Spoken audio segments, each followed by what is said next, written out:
If your vehicle is showing a P0087 code, in this video, I'll explain what it means and how to fix it. What is a P0087 code? A P0087 code stands for Fuel Rail System Pressure Too Low. What does that mean? Well, many modern vehicles use a dual fuel pump setup. There's a low-pressure fuel pump in the gas tank and a high-pressure fuel pump mounted on the engine. This system improves fuel efficiency and provides better performance at higher RPMs. When you get a P0087 code, the computer is detecting that the fuel pressure at the fuel rail is too low, indicating there's a problem somewhere in this fuel system that needs to be diagnosed.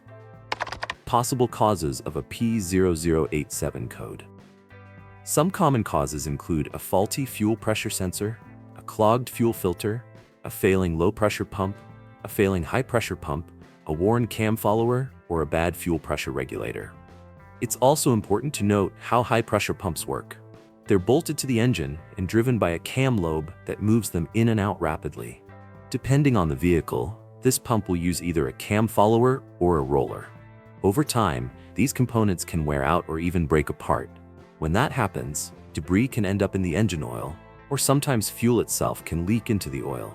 For this reason, many mechanics will check or change the engine oil whenever a P0087 code shows up, just to make sure there aren't metal shavings or fuel contamination inside. How to troubleshoot. There are a few ways to troubleshoot a P0087 code, but the most common method is to use a fuel pressure gauge to check the fuel pressure. Depending on the manufacturer, this can be easy or a little tricky. For example, some vehicles like Volkswagen have a test port right on the high-pressure fuel pump. Many Ford and Chevy models also have a port up at the fuel rail. But with brands like Kia, Hyundai, or Toyota, you usually don't get a dedicated port, so you'll need to use adapters and connect the gauge in line using a T-fitting. Once the gauge is hooked up, start the engine and check the pressure while it's idling. At idle, only the low-pressure pump in the tank is operating, so the reading should match the rated PSI for that pump.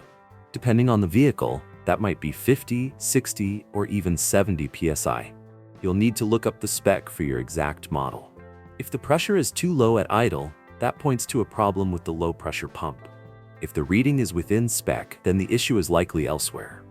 If you also have access to an OBD2 scan tool, this is a great time to compare what the sensor is reporting against your mechanical gauge. For example, if your gauge shows 60 psi but the scan tool shows only 40 psi, then the problem is likely with the fuel rail pressure sensor or its wiring, not the pump itself. Performing this test can help rule out issues with the low-pressure fuel pump, fuel rail pressure sensor, or fuel filters. If all of those components check out fine, the next step is to drive the vehicle. The high-pressure fuel pump typically only engages under load, so if you accelerate and the engine bogs down, that's a sign there may be a problem with the high-pressure fuel pump. The high-pressure fuel pump is controlled by a solenoid, which you can inspect along with its wiring. Sometimes the solenoid fails, and if it does, the high-pressure fuel pump won't operate properly. The next step is to remove the high-pressure fuel pump and inspect all its components to see if they're functioning properly. Keep in mind that these pumps operate under extremely high pressure, so you'll need to relieve the fuel system pressure before disassembling anything. Typically, you can do this by unplugging the solenoid and starting the engine to let the system run out of fuel. But procedures vary by vehicle, so be sure to follow the specific instructions for your model. Essentially, the next step is to remove the high-pressure fuel pump and inspect all its components. On the pump, you'll find a push rod with a spring and either a cam follower or a cam roller.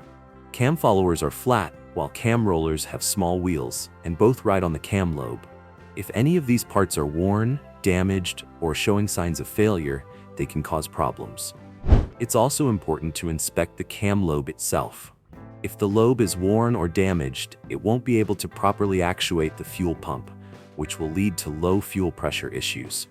In many cases, if you're already pulling the pump and see signs of wear, it makes sense to go ahead and replace the high-pressure fuel pump. And that's basically it. If you have anything to add, please drop a comment below. If this video was helpful, please hit like, subscribe to the channel, and have a great day.